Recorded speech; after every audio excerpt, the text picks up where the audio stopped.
guys, we are so glad that you're taking time out of your day to listen to this call and to sit down and take the things that we've come up with and apply them.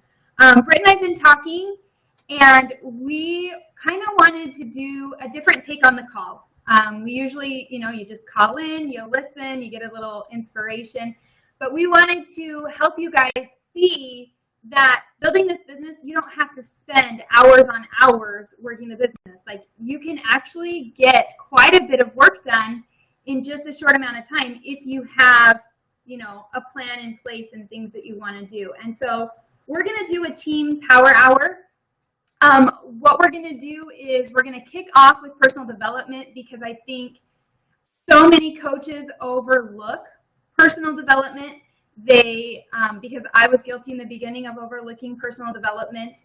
I felt like it was something that was great, but I didn't make it a priority. And once I flipped the switch and started doing personal development and started really applying it into my life, is when I really started to notice my business taking off. And so personal development is going to be the foundation, one of the foundations of your business. And so we have a call, a short little video that we found that we're going to share with you guys to get you pumped up so that you're in the right mindset, so that you can be effective when you're working, because the energy that you bring to work with you is going to shine through in everything that you do and all the tasks that you complete. So I'm going to really quick share this video, and then we'll get started on some of the tasks that we have for you.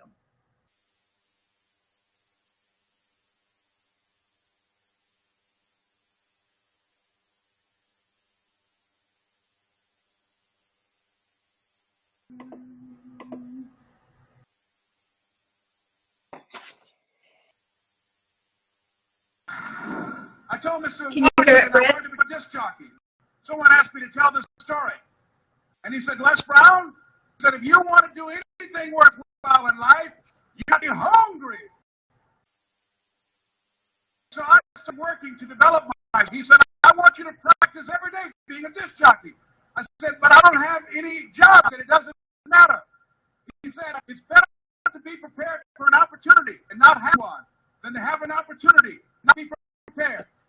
Every day I was to develop myself. And that's what you must do. And I was working to develop myself. I put a job as disc jockey, WMB, on my money. Went to a guy in Milton. I said, how you doing, Mr. Butterball? I'd like to get a job as a disc jockey. He looked at me. He said, do you have any broadcast background? I said, I don't. Do you have any journalism background? I said, no, sir, I don't. He said, we don't have it available. I said, yes, sir. I went back to Mr. Washington and I told him. He said, personally. He said, most people they will have to say no 7 times before they say yes. He said, yeah. I went there. I said, how you doing, Mr. Butterball? My name is Les Brown. He said, I know what your name is. What do you want? I'd like to know whether or not you have any jobs. I said, sir. He said, didn't I just yesterday we didn't have any jobs? I said, yes, sir, but I don't know whether or not somebody was fired, sir. He said, no one was laid off of fire. Get out of here. I came to say, hello, Mr. Butterball, are you? He said, who now? I said, I'd like to know whether or not you job, sir. Did the last 2 days we didn't have. I said, yeah, I know that somebody got sick, but somebody died, sir. He said, oh, don't come back here, and threw me out again. I came back the next day like I was seeing him for the first time. Hello, Mr. Butterball, how are you? He looked at me when he said, go get me something. I said, yes, sir.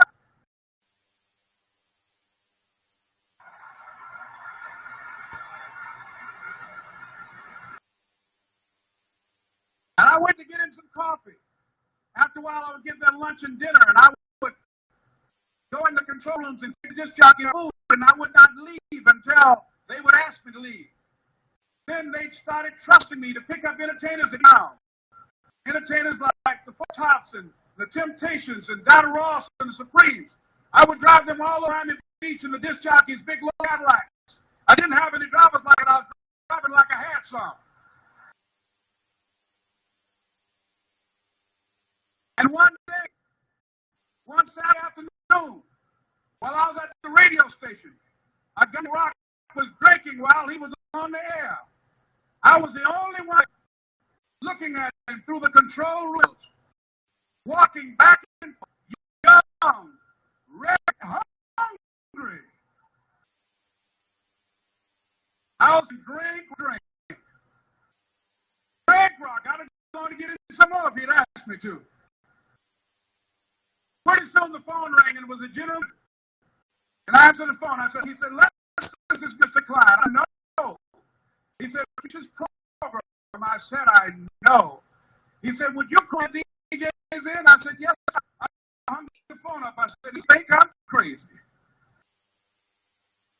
I called my girlfriend, Cassandra. I said, "Y'all turn up the radio and come out on the front porch. I'm about to come there."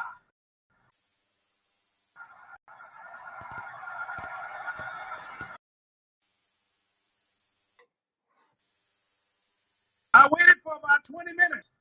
And I called him back. I said, "Mr. Klein, I can't find nobody." He said, "Young boy, do you know how to work?" I said, "Yes, sir." He said, "Go in there and don't say nothing here." I said, "Yes, sir." I couldn't wait to get behind those controls. I put on an old Stevie Wonder record called Fingertips. I sat down behind that turntable. I said, "Let's LP, Triple P. Let's find your platter playing Papa. There will be none after me. Therefore, that makes me the one and only. Young and single and love to mingle, certified and duly qualified to bring you satisfaction. Look out, baby, I'm your love man. I was hungry.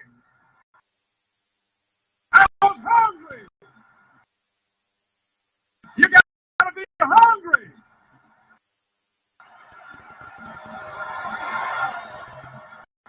We talked about having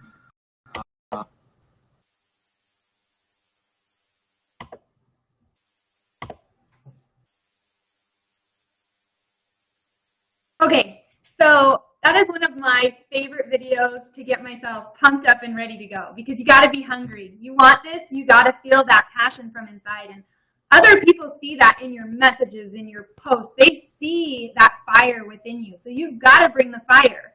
And so we wanted to get you pumped up for this call. We want to get you pumped up about your business. And so we wanted to start with personal development, because that is a 3 vital behavior. That is something that you need to do every single day. So to start off, we're going to give 10, I think what we're going to do is a task, and then what we want you to do is pause the recording and set a timer, grab your phone, set a timer, put in 10 minutes, and then complete the task. And we're going to show you how much you're going to get done in such a short amount of time. So I'm going to turn it over to Britt, because this is her part of this. Okay, so I have coaches that get really stressed because they don't have a focus. They see that one coach has this awesome idea, so they jump on the bandwagon and they do that same exact thing, but they don't have a plan. So what you need to do is look at your month. It's the very beginning of the month, so just take your calendar, pull it out. There's 4 weeks in a month, give or take. Sometimes it falls funny, but plan a free group. You need to have a free group every month. And I personally just keep it going month long. So I just do a new theme every week. So like for the first week, it's a fitness theme. And then I ask my members in the community, I say, what kind of challenge do you want this week? Do you want to do planks? Do you want to do squats? Do you want to do yoga? I ask them, give them an option of 3 or 4 different fitness related things. Week 2,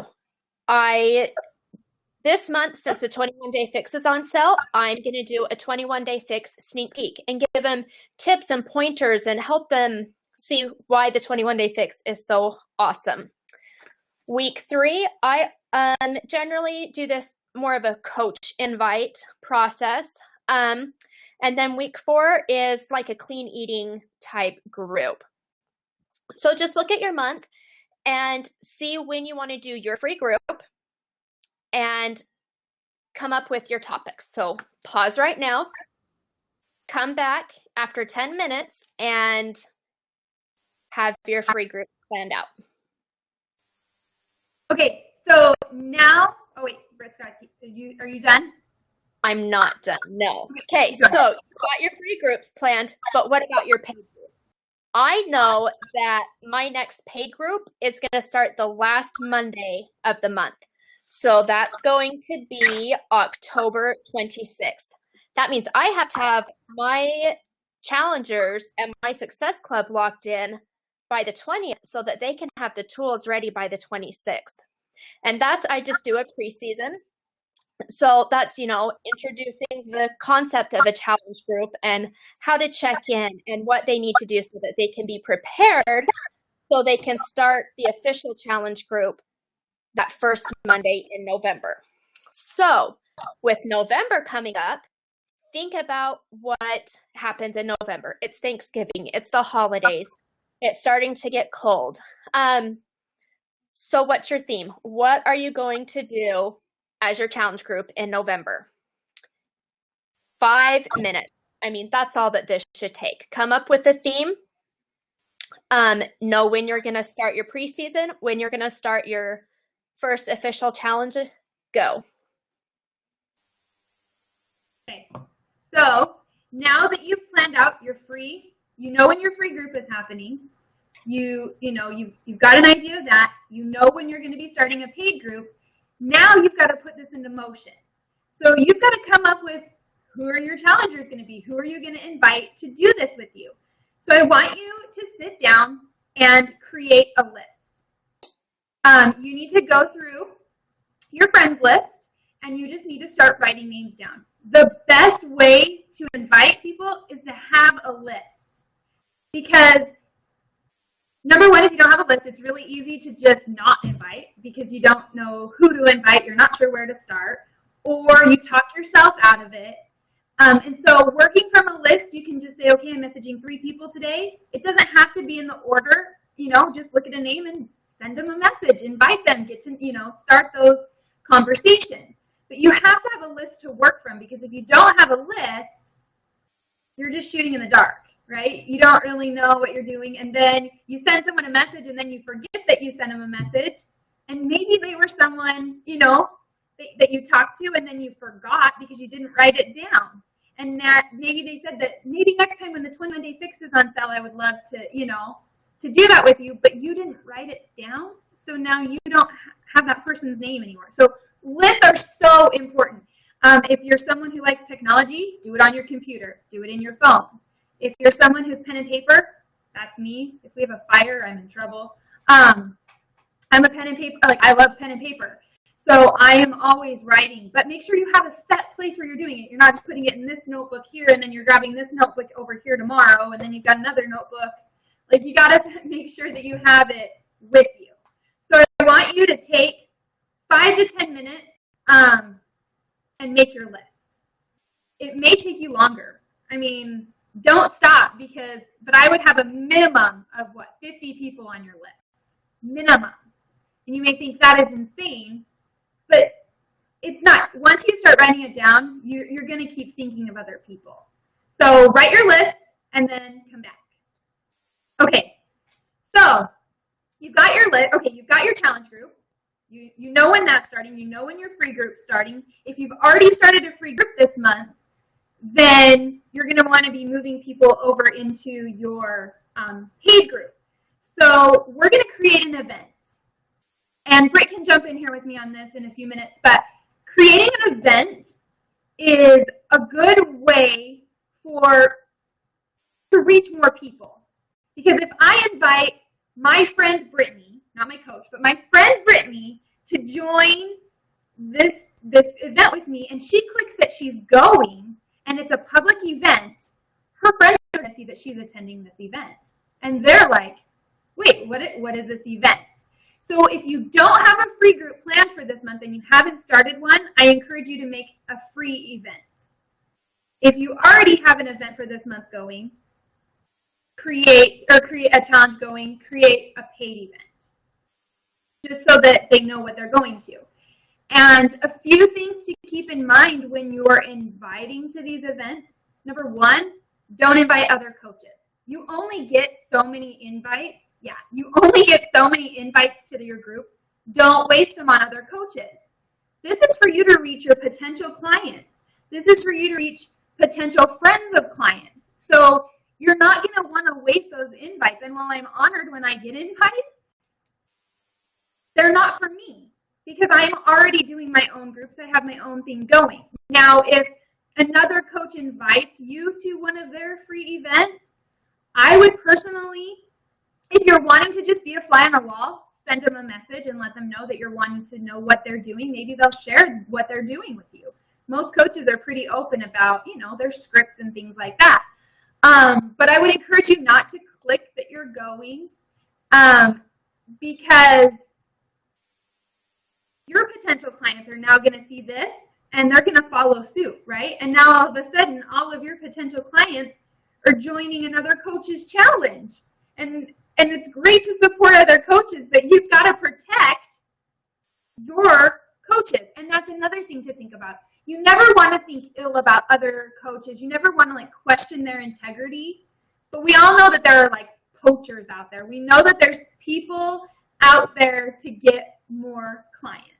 And so you would never want to allow someone into your free challenge or your challenge that may start taking your customers away from you because they're private messaging them and they're sneaking in.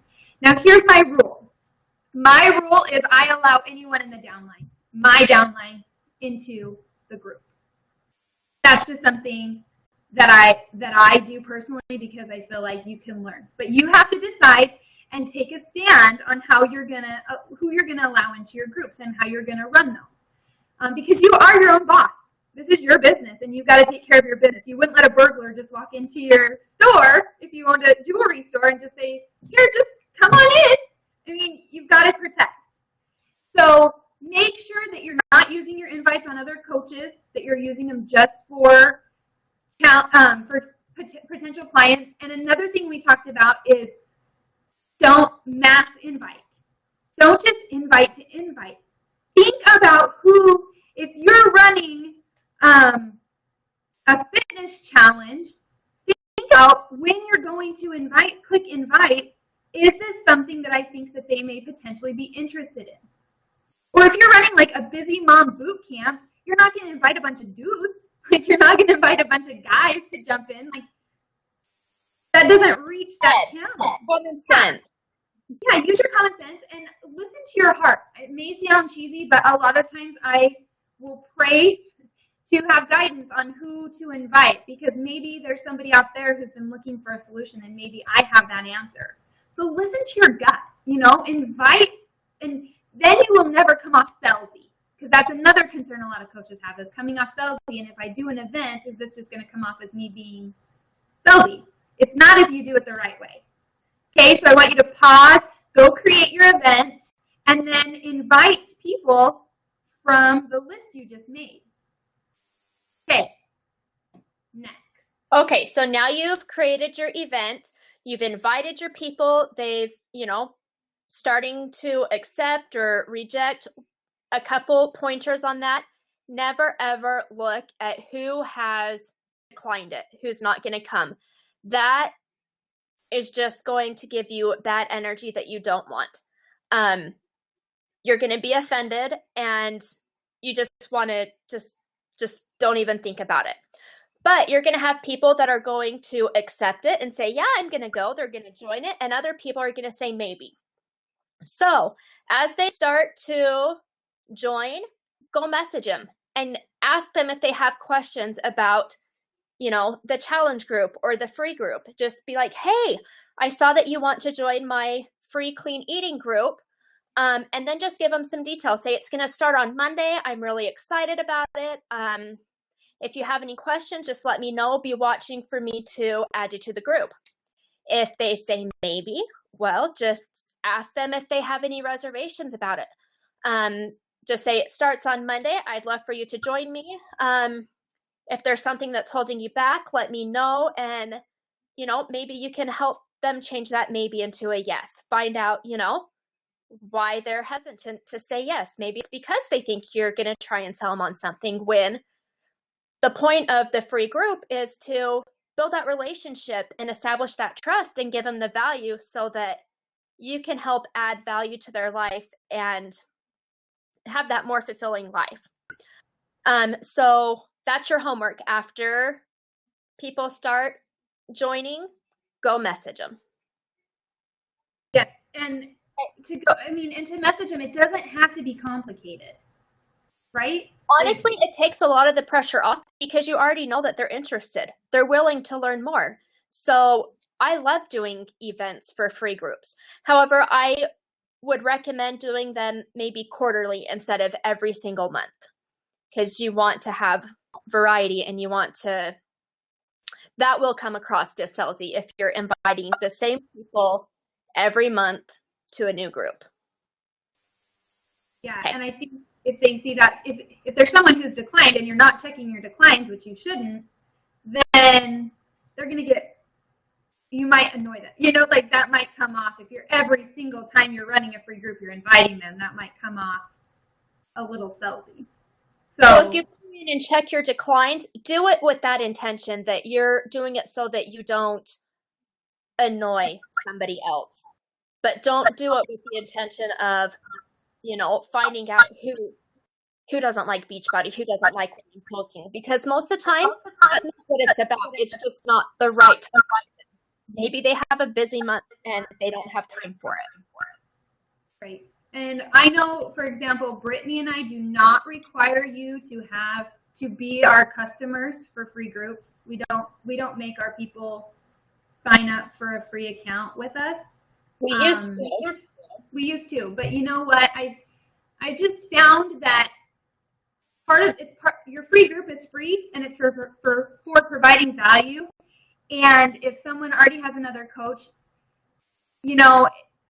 sometimes it works in your favor where they connect with you because they see you in this light and they realize what a coach actually entails. Because sometimes coaches don't necessarily do these groups. So I wouldn't worry too much about, just as a side note, I wouldn't worry too much about making them sign up for a free account with you. I mean, that's a personal choice. That's up to you. For me, I don't. And I would say in the last 2 or 3 months since I started doing my free challenge groups, like Brittany was talking about, in the same group, it's in the same group. 95% of my paid challengers come from that free setting, and they didn't sign up to be my customers to start with, but they ended up becoming my customers. So that's something to think about. You don't have to turn people away for free groups, because you don't have to turn away people that are just wanting to learn and grow.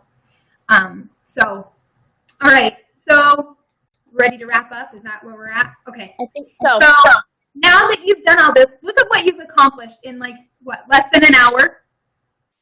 You've just set up your month. You've set yourself up for an awesome month. You've set yourself up to... What setting your month does for you is it helps you be able to focus your posts accordingly, so you're not jumping on the bandwagon. Okay, I have a free group coming up, so I'm gonna randomly throw in a post here and there about clean eating so that they're prepared, so that when they see this event invite about clean eating, they're like, oh, this is kind of cool. I would like to learn more. I know that she's doing this in her life. Maybe I can add it to mine too. Right. That's exactly right, because now you have direction with how you're posting, and it's not this, random thing. You've actually thought it through. You're actually thinking about your potential, your followers, basically. So in less than an hour, you've listened to awesome, uplifting personal development. You've planned your month. You know when your next paid challenge is going to be. You know what you're doing for your free challenge. You have a list that you're going to be working from, so you're not going to sit down and have an intention of messaging people and now you're not, because you just psyched yourself out because you don't know where to start. You have a list, so there's no excuse. You have an event that you've created that you've invited people to, so now you've opened another door for people that you may not even have, private message because you were nervous about messaging them, which another side note Britt and I had talked about. When you go to start inviting people to your event, usually when you start, this is how I am. I'm like, yeah, invite. And then all of a sudden this self-doubt starts to creep in, and I'm like, oh, I'm not going to invite her because I don't know. And so I start to skip people because I think that I know what their response is going to be. So when you start feeling that, you start skipping people, walk away for a few minutes, and come back to the event invites, because you may skip people that are ready to go. But because of your doubt, you held yourself back from inviting them. So just make sure that you're not skipping people just because you're worried about what might happen, what might the outcome be. Okay, so and then you've created your invite or event. You're inviting people as they say that they're going, or that that they might possibly be going. And to finish off, we wanted you to do 3 minutes of positive affirmations. Okay, so when I first started coaching, affirmations to me were cheesy. Yeah, meditation. No. So when I started, I was like, that is the dumbest thing I have ever heard. That you have got to be kidding me. That is so cheesy. Okay, like I was the biggest doubter. I encourage you to read The Secret if you haven't, though. Awesome book, which has changed my mentality so much. But I encourage you to write out affirmations. I want you to pause this in a few minutes, and for 3 to 5 minutes, write affirmations. Write out who you are. On my mirror back in North Dakota, I haven't done it here yet, but I pretty much have it memorized. I wrote, I am a leader. I am strong. I am courageous. I am a good mom. I'm a clean eater, a blogger, a money maker. I am a child of God. I wrote all of these things about who I want to be, and I wrote them I am. Because there's power in what you think, and there's power in what you say to yourself. And so you are, fill in the blank. Who are you? What do you want to become? What do you want to see? Visualize it. I always tell this story all the time, sorry. Scotty Hobbs, he sits in his hot tub every day for 10 minutes, and he visualizes what his life is going to look like. And for some crazy reason, 9 times out of 10, it happens. You hear about people making dream boards, and all of their dreams that they posted on their dream board have come true. So you've got to have these positive things in your life. So write this list, and then I want you to take it and put it where you're going to see it. If you have to write on your bathroom mirror with dry erase marker, do it. It won't bother your husband that much, I promise. And, or post it Him to see too. Huh? I said it's good for him to see too. It is. I make my kids stand in front of the mirror and do affirmations too. So affirmations, they change your mindset. You visualize something, you see it, you make it happen. You put it out into the universe, which sounds really cheesy, I know. You put it out into the universe. It's crazy to see the things that are brought into your life because you've actually put it out there. So put it out there, whatever your goals, whatever your dreams are. If you struggle with being personable, put that. I am personable. I am loving. I am, those things those weaknesses that you may want to turn into strengths or strengthen, make those, I am this. I am confident. I am a Success Club earner if that's what you want to become. I'm not telling you what to write, but just write what you are. Who are you? Because you're a lot of things, but you have to, see it in yourself, and you've got to write it down and start to believe in it and read them to yourself out loud in front of the mirror. Look yourself in the eye and read them every single day. I know you'll feel cheesy and stupid at first. I know. I would make sure everyone was out of the house before I did it. And now Struan hears me all the time talking. I'm like pep talking myself all the time. But pep talks work. They work, you guys. So I'm so glad that you took the time to listen to this. We really think this is going to be a helpful training. We really think this is something that a lot of the coaches on the crew, just need a little direction. We all need a little direction, and this kind of puts things into perspective. It doesn't have to be an all-day thing. If you can sit down, map out what you're doing like we did for you, you're going to get a lot accomplished. Your notifications. Yeah. Turn off, distractions and set a timer. If you have to set a timer because you're someone who is really good at working, against the clock, beat the clock. But make sure you keep things personable and you keep that fire and that passion within yourself, because people see that. People feel your emotions, even through messages, even through social media. They see it and they feel it. So thank you for jumping on. I'll let Britt, if she has anything else to add. I think I'm good. think I'm good. Okay, I'm pumped about this. I think this was awesome, so I'm excited. So, all right. So we want to hear how your Power Hour went. We want to know, did this help? Was this something that, you think would be good for us to continue doing in different aspects of coaching? So thanks for listening in, and we'll see you on the team page.